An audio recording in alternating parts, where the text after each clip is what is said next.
Hi, I'm Claire. I'm 34 years old, and the last 2.5 years have been nothing short of tiring. I almost lost my husband 2 years ago, and today we're divorced. Yeah, that sounds confusing. Let me start from the beginning.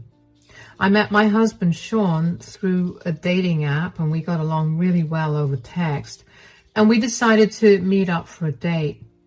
Our date also went really well, and one date turned into two, and then into many more. We dated for 2 years before we decided to move in together.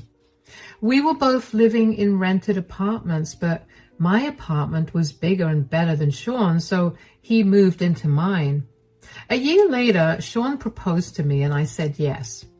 We got married in a beautiful ceremony surrounded by all our friends and family. It was definitely one of the happiest days of my life, especially in comparison to everything that came afterwards. A year into our marriage, Shawn lost his job. Apparently, Shawn had been showing up for work late too much, and that was costing the company too much, so they let him go. I remember confronting him about why he was late for work when he had consistently left for work well ahead of time. I don't exactly remember what he said, but I do know that he brushed off my questions with some excuse. I let it go because I thought he was struggling with something. I tried my best to be there with him while he searched for another job. And during that time, Shawn began to beg me to buy a house. I tried to tell him that with his lack of income, it would not be a good idea to buy a house.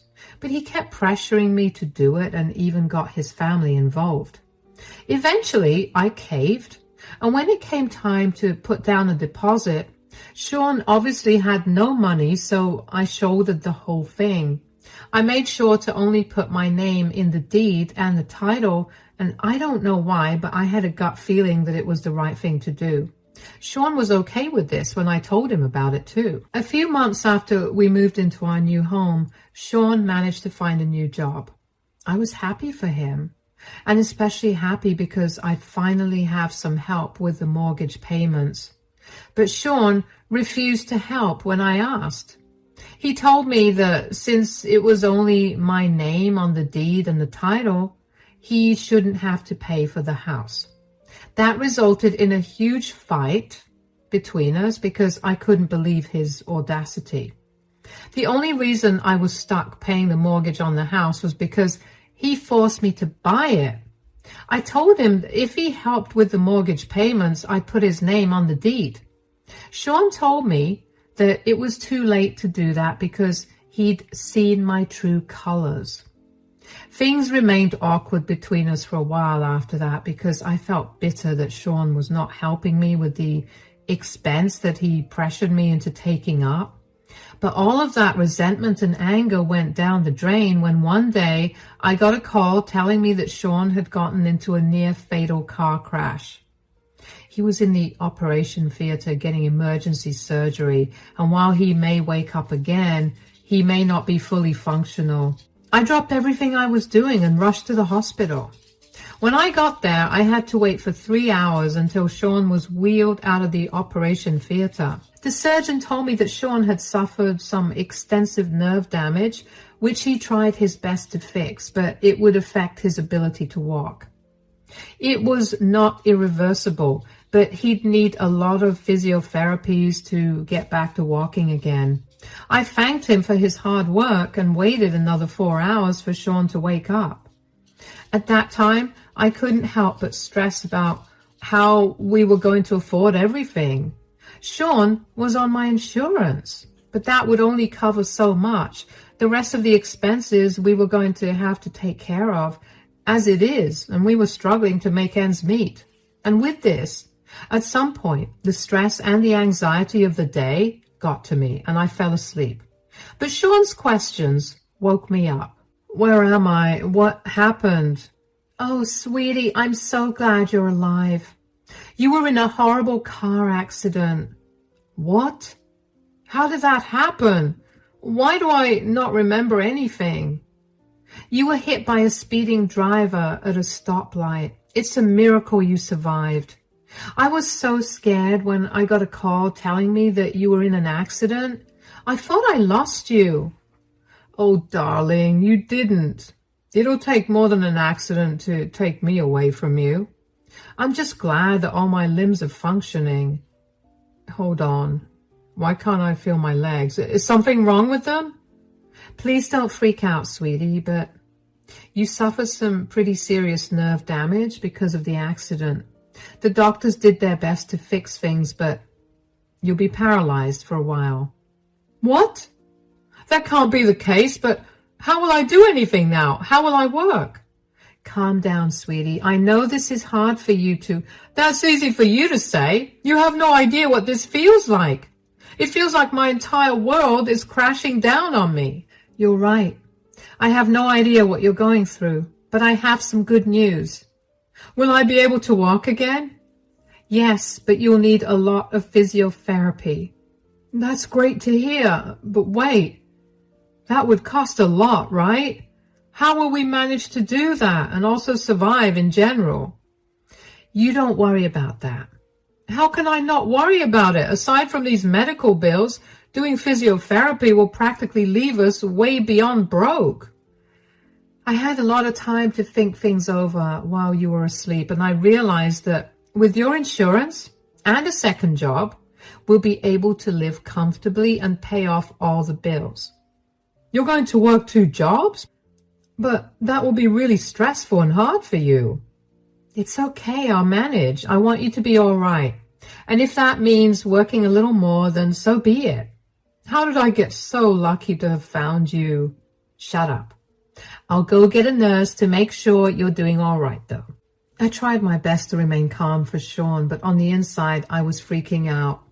The doctors checked in on him, and Shawn was progressing well after the surgery. Shawn was in the hospital for another week before he was finally allowed to come back home. He had to resign from his work because he worked in a physically demanding job, and that would not be possible with his paralysis.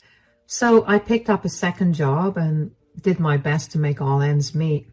For 6 months, we focused on getting Shawn to feel physically better. Aside from the nerve damage, he also suffered minor cuts and bruises all over his body. We also used that time to adjust to our new life.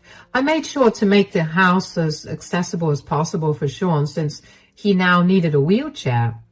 I also set up appointments with a therapist for him because he began to show clear signs of depression initially. When we were both in a better place mentally and physically, we decided to look into physiotherapy. After thorough research and recommendations from Shawn's doctor, we ended up finding a good physiotherapist who wasn't going to cost as much as I thought. We started those sessions almost immediately, and initially, Shawn hated it. It was a constant reminder of how he could no longer use his legs, and I was beyond glad that I had gotten Shawn into therapy before physiotherapy because I would not have been able to help him out. I was drowning in work and exhaustion too. Every day I felt like giving up because the stress was killing me. I only got 4 hours of sleep every day, and I would come back home only to do more work, and it was not like I would complain either because Shawn was the one who had suffered more. I just pulled myself up by my bootstraps and did my best to be a good wife and caregiver to Shawn. And 2 years later, Shawn finally began to make some progress. He could wiggle his toes on his own, and I could tell that he was beginning to do better mentally as well. I began to notice him looking forward to his physiotherapy sessions, and one day I even commented on it. Okay, I'll be heading to work now. When will you be back to take me to my physio? Oh, wow, somebody's excited to do a little exercise. I'm not excited, I was just asking. Oh, sure, that's why you look so happy about going there. What's with the sudden change? You used to hate going over there. Fine, since you have to know everything, ever since I began to get some feeling back in my legs, I've been very excited about going there. I just want my life to go back to the way it was before. Is that such a bad thing? Whoa, why do you get so passive-aggressive? I was only playfully asking you that question. I'm sorry. I just got insecure for a second. It's not a nice feeling to not be able to use your legs, and now that I'm slowly being able to, I feel kind of worried and insecure about whether I'll be able to walk like I always did.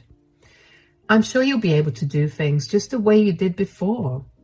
Well, Penny told me the same thing, but I can't help but be worried, you know. Penny? You're on a first-name basis with your physiotherapist? Well, she's been helping me out for 2 years now, so I think it's fine. Why, are you jealous or something? Do you think I'm cheating on you with her? Oh, no, God, no. I just think it's cute. I didn't know Miss Henderson's name was Penny. Why would you just assume that I thought you were cheating? I don't know. Felt like you were ramping up to ask me that question, so I did it first. Anyway, what time will you be back to pick me up? I'll be back by around 5. I'll take a quick shower, help you take a bath, and then we can be out of the house by 6. Is that okay? Yeah, that works. All right, I'll be off then. Have a good day at work. I will admit that I was a little hurt that Shawn would immediately think that I assumed he was cheating on me when I wasn't even close to implying that. A few alarm bells went off in my head after that, but I ignored them. I got done with 2 shifts at both my work before heading back home to get myself and Shawn clean. When we were headed to the clinic, Shawn looked very excited. I couldn't remember if he had been feeling that way for a while, but I had been so wrapped up with other things that I barely took notice of it. Still, it was nice to see him look so happy. I dropped him off in the physiotherapist Penny's office and decided to go out for a cup of coffee while Shawn did his sessions. And just as I was about to leave the clinic, the receptionist, Layla, stopped me. Sometimes I'd sit in the waiting room while Shawn did his sessions, and I'd usually chat with Layla. Over the 1.5 years that I'd been visiting the clinic, Layla and I ended up becoming pretty close, so I didn't think anything was wrong when Layla asked me to wait. But what worried me was when she asked me how my relationship with Shawn was going. Hey, Claire, do you have a minute? Yeah, I guess. Why? Is everything okay? Yeah. Why don't you just come over here for a minute? Sure. How are you doing? I'm doing okay. I'm sorry, but why are you asking me this, and why did you make me sit here? I just want to make sure that not only the patient, but also the caregiver gets taken care of. Oh, that's sweet. Well, it's been hard. I mean, I never expected Shawn to be paralyzed. But I guess it's good to know that he's slowly recovering. I just wish he'd recover a little faster. Is that a bad thing? Absolutely not. Why do you feel that way, though? It's just, I'm working 2 jobs, and between that and taking care of Shawn, I feel like I'm going to burn out, and I can't afford for that to happen. I get that. And you and Shawn? Is your relationship doing good? Yes. I mean, we don't get to spend much time together, but we're still happy. But what does that have to do with anything? Okay, I've been very conflicted about telling you this, but every time I see you, you look even more tired than the last time, and I cannot keep this with me any longer.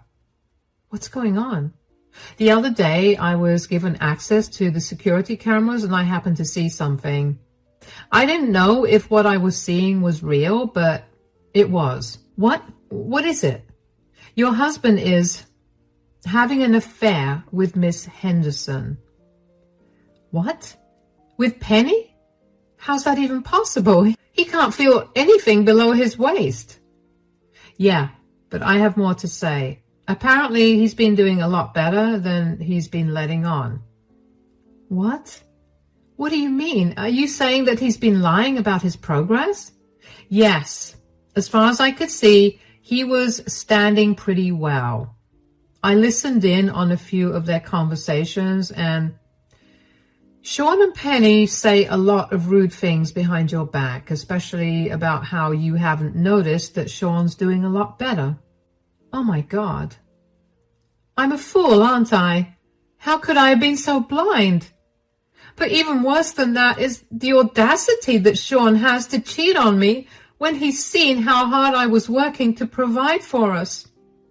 You are not a fool at all. Shawn is just a horrible man, and so is Miss Penny. Like I said, I'm only telling you this because I felt horrible for you. Thank you. I have some serious rethinking to do. Is there any way you could get me a copy of the security footage? I don't think I'll be legally allowed to do that, but you could always walk in on one of their sessions. I know it'll be painful, but at least that way you could get the proof you need. All right. Thank you for telling me about this. I owe you one big time. Not at all. I'm just one woman looking out for another. You know, the way you can hear your heart when you're underwater? Yeah, that was what I felt after Layla told me that. I refused to believe that Shawn had been cheating on me or that he had been lying to me about his paralysis for so long. At the same time, I couldn't bring myself to put that past Shawn. He had a history of lying to me about everything and of doing questionable things too. I waited for half an hour before opening Penny's office door. I immediately began to record what I saw. Penny and Shawn were making out. Shawn was standing and he had Penny pinned up against a wall, carrying her in his arms. So not only was he cheating on me, but he was also able to stand and carry heavy things. My heart had shattered, but I had a surprisingly calm voice when I finally spoke up. Oh, wow. I see your legs are working again. Claire, what are you doing here? I forgot that I needed to ask you about what you wanted to have for dinner tonight, and Layla said I could walk in to ask you. I promise it's not what it looks like. So you were not making out with your physiotherapist just now? Look, could you please not report me? It took me a long time to get this job. I've had to study really hard, and it's a competitive field. I can't lose this job. Clearly, your studying paid off because you managed to get my husband back in shape and ready to sleep with. There's no need to be so vulgar and sarcastic, Claire. Why is there no need for it? I've been breaking my back working hard to make sure that you'll be able to live a normal life again. And for what? For you to cheat on me? I swear, this is the first time. I'm so sorry, okay? This did not look like the first time, Shawn. Is this why you've been so eager to come to these sessions? Here I was thinking that you were excited to get your life back, but clearly that isn't the reason. I was excited to get my old life back. I just got swept up in the moment. I'm sorry I hurt you. Can we please just talk about this at home? What home? You're not welcome there anymore. What? I don't want cheaters living under my roof. That's not only your house, it's mine too. Excuse me? Do you need to be reminded about who bought the house? Who's been paying all the mortgage and the bills and the utilities? Are you seriously going to throw a disabled man out onto the streets? Your disability did not stop you from cheating on me, so I think you'll be able to find a place for yourself. I have no money. What do you expect me to do? Please, just let me come back and we can work this out. We could go to couples counseling or something. Why? So you can cheat on me with that counselor too? I know that you're angry and upset with me, but please be a little rational here. Were you rational when you decided to cheat on me with your physiotherapist? Then I'm being very rational when I'm making the decision to throw you out of my house. Where do you want me to go? I have no family here and I have no money to go to them either. Maybe Penny can help you out with that. She's been helping out with more than that anyway. Come back. At least let me grab my things. You can swing by whenever you want to grab your things, but that's all you can do. I almost ran out of the clinic. I did not want Shawn to see me breaking down. All the exhaustion of the last 2 years and the shock of finding out about Shawn's affair sent me spiraling. I don't know how I got back home, but when I did, I broke down and sobbed for almost an hour. I couldn't believe that all my hard work had gone down the drain. All my love and care had meant nothing to Shawn. He did not care for me at all. How long had he been having an affair with Penny? All those times that I had been sitting outside and waiting for him, were those times that he was cheating on me too? I also began thinking about the time that he had gotten fired from his previous job for being late. Was that also because he had been cheating on me with someone else? I couldn't think of any other reason. The next day, I called my dad over and asked him to help me change the locks. I didn't know where Shawn was, nor did I care. Once the locks were changed, my dad accompanied me to file for a divorce. I managed to get a hold of the security footage of Shawn and Penny, and I found out that the affair had been going on for 6 months, which meant that Shawn had been lying to me about his progress for that long. I emailed Penny's superiors and attached the proof of her relationship with her patient. They responded and told me that they had taken swift action against her and were willing to compensate me for Shawn's bills if I did not take the matter up with more authorities. I told them I would, as long as they gave me back my money and made Shawn pay for his treatments. They agreed. A few days later, Shawn showed up at my door. "Oh, you finally came to collect your things. I packed them and kept them in the living room. I hope you brought someone to help." "What is your problem?" "Huh? What are you talking about? Why did you have to report Penny now she's fired from her job?" "Well, what did you expect? What she did was very inappropriate and a gross violation of ethics." "You're mad at me for cheating, so why do you have to take it out on her?" "Because she would do that with any other patient she could get in the future too. It's not right, and she needed to face the consequences of her actions." "Why are you so up in arms about it? Are you sad because your meal ticket won't be able to provide you with a good life like I did now that she lost her job?" "Why couldn't you have just talked to me like a normal person? Why did you have to ruin her life? Now I really have nowhere to go and I have a huge bill to pay off."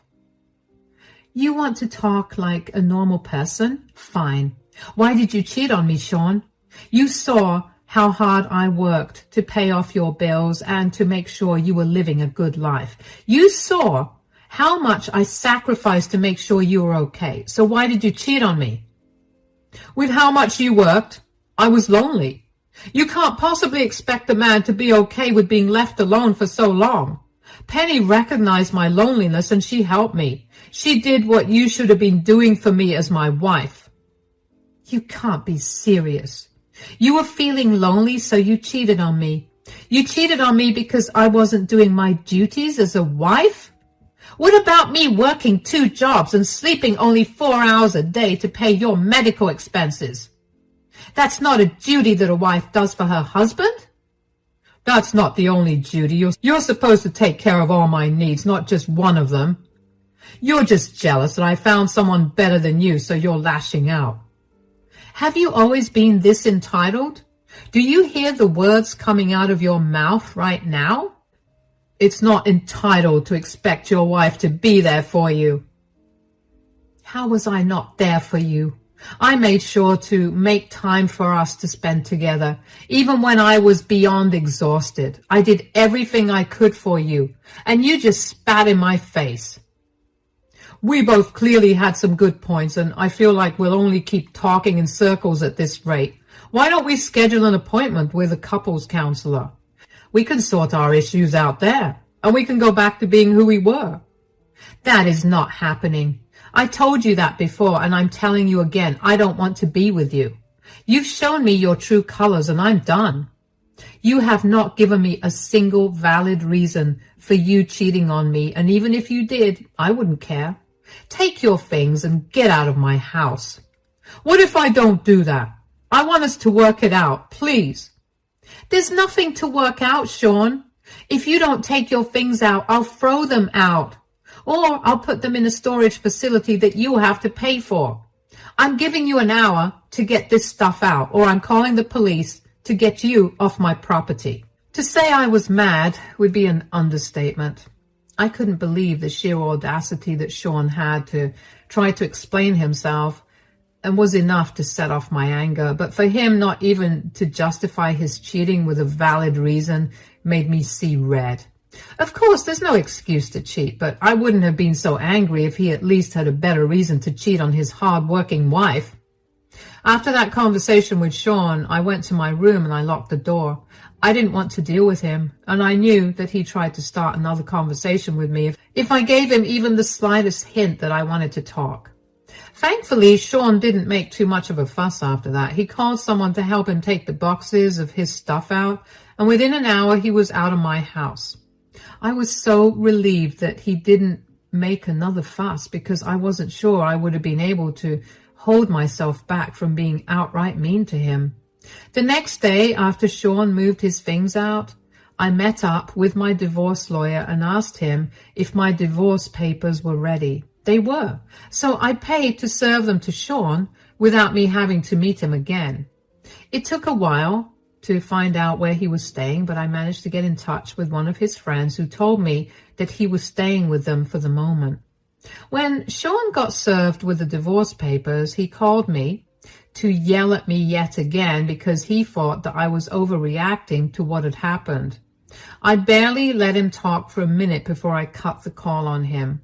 After that, I began to get calls from his friends and family, all of whom were telling me that I was horrible for leaving him. I didn't understand why they were all piling on me for being a horrible one when Shawn was the one who cheated. So I spoke to Shawn's sister, who told me that Shawn was going around telling everyone that I mistook his friendly banter with the physiotherapist as him flirting with her, and that I was overreacting to that. Up until that point, I had decided to keep the reason for our divorce private. I decided to do that out of respect for our previous relationship, and because I knew that if people found out that Shawn had cheated, he might not have gotten the help he needed, considering he was still new to being able to walk. All of that went right out the window when I heard that Shawn was spreading lies about me. I don't know why I expected some amount of maturity from him, but since he wasn't capable of that, I created 2 text groups, one for his family and the other for his friends, and I sent the security footage along with my recording of Shawn making out with his physiotherapist. I then blocked Shawn and all his friends. I heard from Shawn's sister later on that Shawn was livid that I had exposed him like that. His parents decided to go low contact with him because they couldn't fully abandon him when they'd almost lost him in the accident, but they were very disappointed in him. A lot of Shawn's friends had stopped being friends, not only because he was a cheater, but also because he had pointlessly lied to them and made them look like fools. The friend who had opened his doors to Shawn also asked him to leave because Shawn had lied to him about many more things than just his affair. The friend had had enough and wanted him out. Last I heard, his parents helped him get back home, but they're not helping him out much. It's been an exhausting few months. After Shawn went to stay with his parents, he signed the divorce papers and barely contested much. It took a while for the divorce to get approved, but once it did, I felt like a free woman again. It's been a long time since I had any time to myself, and I'm looking forward to unwinding and catching up with a lot of my hobbies. Even though it still hurts every now and then to think about the love I lost, it's still nice to know that at least I hadn't lost myself in the whole ordeal. Here's to happier days now.